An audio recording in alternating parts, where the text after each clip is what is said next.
Good morning. This morning I'd like to talk a little bit about mold in the home. So mold is all around us.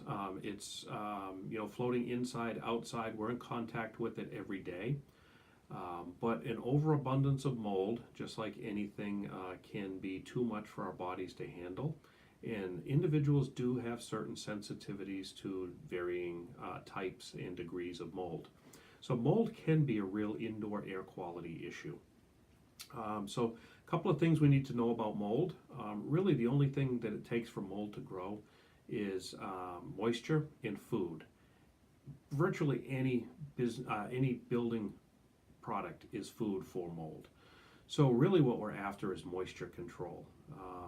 We want to make sure that we have the right relative humidities in the home, and we also want to make sure that we have no water intrusion from leaky pipes or failing siding or bad flashings.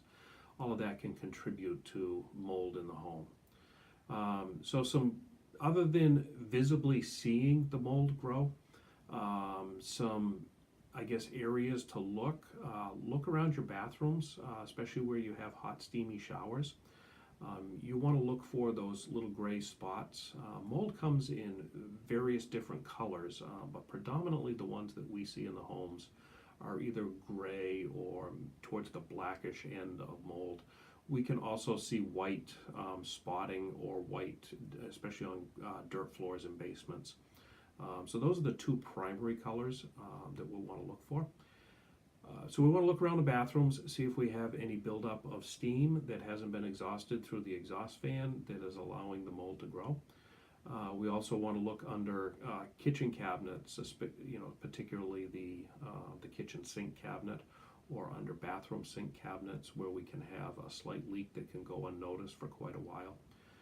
We also want to look around any of our exterior walls near windows, where roofs come together, places where we may have had an ice jam and a water backup. Those are all prime areas to start the mold growth. Some testing that we can do an air quality sample. I happen to like those the best because those are physically measuring the mold spores that are floating around in the air.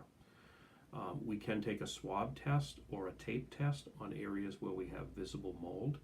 It will not tell us whether it's active or not, but it will tell us the species that is present.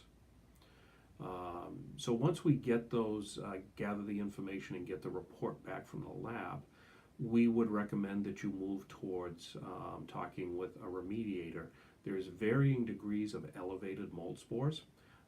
And there are certain molds such as Aspergillus and Penicillium that will show up quite frequently for an individual that may be allergic to penicillin. The penicillium may aggravate that issue quicker than on somebody that does not have that sensitivity.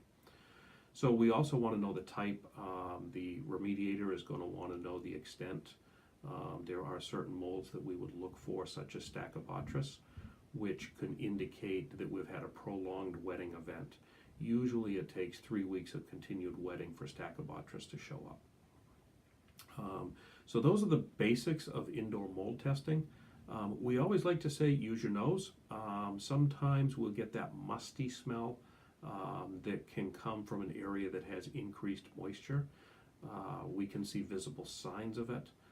And we might have like hay fever allergies that tend to go away when we leave the home. So keep an eye out for those ideas, and if you're at all concerned, please contact us for air quality testing. Thank you. Have a great day.